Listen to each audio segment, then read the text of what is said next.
What's good, YouTube? This is the Only Big Green Yu-Gi-Oh! And I'm back with another deck profile. And this deck profile is finishing up a little thing that I'm doing on my channel with a format called hand loop format, or you guys might know it as the triangle format or the rock, paper, scissors format. And the three main deck, one of the reasons why it's called triangle, if you guys have heard it called that, is because there were three big decks that really dominated the playing ground when this format was a thing, and it was Dino Rabbit, Inzektor, and Windups. And that's also another reason why it's called rock, paper, scissors. But mainly the people around me and where I'm from, we just call it hand loop format, because the main deck that was played around in my region was the wind-up hand loop combo, or the wind-up deck. But this is the final deck of the series, and it is the Dino Rabbit format. And the reason why it's called Dino Rabbit is because you use rabbit to get to dinos. And let's get right into it. Starting off, you play your little dinosaur engine. So like your rescue rabbit to fetch out your dinosaurs, which your targets are Sabersaurus and Kabuzals. At least at the time, these were your best targets. Some people even played a third set, and it was Urbe. He's another Earth dinosaur, but he only has 15k attack, so he wasn't as good as what the others were. And I feel like if you play Urbe, it's a bit bricky because, I mean, sure, you get more utility uses out of your rescue rabbit, but you can brick real hard if you play the third one. So I just stay with the standard 3 Kabuzals, 3 Sabersaurus. Next up, you got the final dinosaur in the deck, Jirak Guaiba. He is a better Hydra-Geddon. Whenever he destroys an opponent's monster by battle and sends it to the graveyard, you can special summon another dinosaur from your deck with 1700 or less attack. Well, a Jirak monster. So virtually, he special summons himself from the deck. And then what you can do is you can go into main phase 2 and then overlay into a Logia or Dolka. You got the Tour Guide engine. Every deck played Tour Guide engine back then. If you was not playing the Tour Guide engine back then, chances are you probably was not going to top anything like a YCS. I mean, there was a few decks back then that could play without the Tour Guide engine, but most of the decks, if you had the Tour Guide engine, you played the Tour Guide engine. There is no reason not to play it.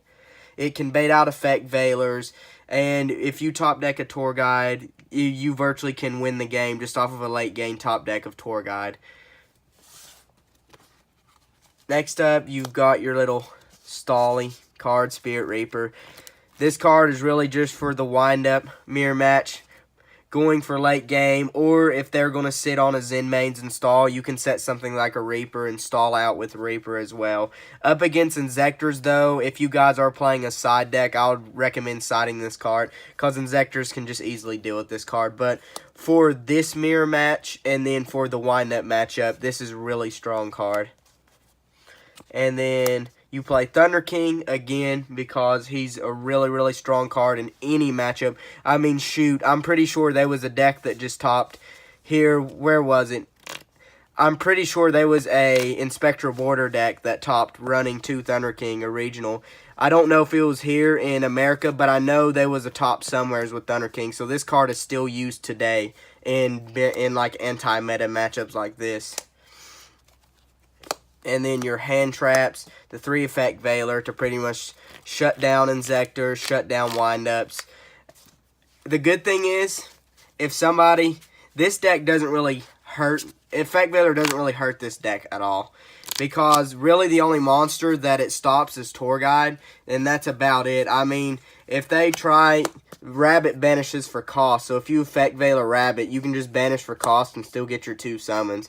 But for the matchups up against Inzektors and windups, if you open up with Veiler and a Rabbit, you're most likely going to win that game. And then the final hand trap, Maxi, because it's Maxi. Now on to the spell cards. You play the Power 3 at this time, the Dark Hole, the Pot of Avarice, and the Reborn. Next up, you play ways of dealing with Spell and Trap, Heavy Storm, and then 2 MSTs. You could bump MST up to 3, but I like it at 2. 1, Mind Control for if they like Effect Veiler, your tour guide, you can mind control one of their level 3s and then still make a Zen mains or something like that. Or what you can do if they're sitting on, like, if you're playing the mirror match and they're sitting on like a Thunder King Ryo, you can mind control their Thunder King, summon like a Dino, and then overlay into a rank 4 with it. So you can do some things with mind control. The one Book of Moon for interrupting. Of course, this matchup, Book of Moon can really damage this matchup. And then also Book of Moon can hurt Inzectors and windups. It's just, as most people will call it, it's the best neg 1 in Yu-Gi-Oh! History. You play 1 Smashing Ground for dealing with Zen mains and for dealing with other cards in this matchup. Like, again, if your opponent's sitting on a Spirit Reaper, this can deal with that Spirit Reaper. I mean, heck, Book of Moon can, or Mind Control can deal with Spirit Reaper. Smashing Ground is also good for the mirror match if your opponent has already used Logia's Negate, or it's good to force Logia to negate. And if you're facing something like windups, you can easily Smashing Ground a Zen mains and then force them to pop something. And then the last of the spell cards, 2 Forbidden Lance. Again, for protecting things like your Logia and stuff like that. And now on to your traps. 2 Fiendish Chain. This is good for that Inzector matchup, and it's good for the windup matchup. If you're facing the mirror match, though, it's not as good. I mean, sure, you can Fiendish Chain a Logia to like, force the negate. But other than that, it's not that good in this matchup. 1 TT. This is really, really good. I still play TT in some of my decks in today's formats. I feel like TT is going to be one of those cards that never dies. 1 Mirror Force. This card isn't that good up against the Inzector matchup, but it's really strong in this matchup here and in the windup matchup, so I feel like it's a must-play. And then, Solemn Brigade. The best trap lineup you could ever have in a Yu-Gi-Oh! Deck. Your 2 warnings and then the 1 judgment. And, heck, now in times, we're kind of spoiled now because sitting here is 3 Solemn Strikes with our time and then 1 judgment. Who knows, we might get Solemn Warning back to 2 one day, or Judgment even back to 2. Although, I feel like Judgment coming back to 2 might be a little bit crazy, but I feel like Warning can come back to 2 at this point. On to the extra deck. You play, of course, the Logia and the Dolka for your dinosaur targets, or your Rescue Rabbit plays. And then for the rest of your Rank 4 engine, the Poplar Operative and a Maystroke. I mean, you could play Utopia in here, but he's not as good as what these are. And he's definitely nowhere near as good as Dolka. If you want, you could probably bump Dolka up to 2. I just really haven't bothered with it, because I normally only make 1 Dolka a game, if that. On to your Rank 3s. 2 Zen mains. You could bump this up to 3, but I feel like at 2 is just best. I normally, if you guys haven't noticed, this is like the exact same sideboard, or not, what am I, sideboard. If you guys haven't noticed, this is the exact same extra deck that I've been playing with my Inzectors and my windups. Most of my extra decks are the same for my old formats because they really just don't change. It's my preference and I like it. Even though it's a different deck, I still go into mostly the same stuff. And now Leviathan for just a big beater to beat over Logias and Dolkas and stuff like that if they've already used their effects. The 1 Giga Brilliant, again, forcing Dolka stuff and Logia crap. And then for getting them up, getting your guys up to push for an OTK if they're at that point in the game. Attempt Tempo because he's the Zen main stopper. You got to play at least 1 Tempo in every deck from this time at least. And then the best card in the extra deck by far, other than of course your Logia, your Leviair.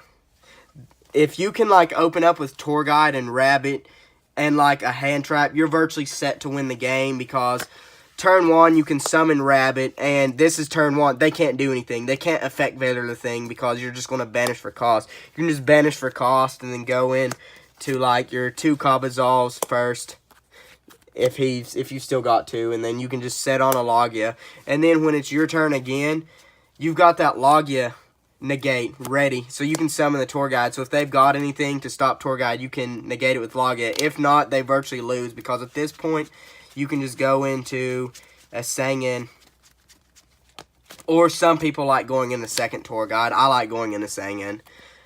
And then you'll just go into the Leviair and then detach away, bring back your rabbit, and then banish your rabbit and go into your sources. And then you can make a Dolka if you're feeling that, or you could make a second Logia. So this card is definitely one of the best cards in the extra deck, if not the best in the extra deck, for that reason there. And then lastly, the one number 30 for pushing for a game. And this was it, guys. If you guys haven't tried this format out, I would suggest playing this format. It's a format that no Yu-Gi tuber talks about, and I don't know why. I think this is one of the best formats in Yu-Gi-Oh's history. At the time, when I was a little kid, I don't even know how old I was. I was probably about like 13 when this format was a thing, or 10, so I definitely was young then. At the time, I hated this format. I thought this format was god-awful. I could not stand wind-ups. I did like the Dino Rabbit deck. I did like Insectors, but wind-ups, I could not stand the fact that somebody was playing wind-ups. And now that I'm older and I understand how they work and stuff like that, and I understand the interaction, I feel like this was actually not that bad at the time. If I would have just known more at the time, and I was a better player at the time, I feel like I would have really enjoyed this format as a kid. But if you haven't played this format, definitely try this format out. Like, go on something like Yu-Gi-Oh! Pro or something like that, or Dueling Book, and just build one of these formats. If you don't own it, try it out. I think you guys will like this format, because I love it a lot. Anyways, guys, I don't know what deck I'm going to upload next. I thought about uploading a Yada-Lock deck, or maybe another Goat Control deck. I know one guy, if you're watching this video, you know who you are. He was wanting me to put Hadez in a Goat format deck that isn't based on Hadez, and I'm still trying to figure out how I can do that properly and have it be like Goat Control. So if I can get around to that, I'll definitely upload that. Anyways, guys, this has been the Only Big Green Yu-Gi-Oh! Or Johnny, and I'm signing out.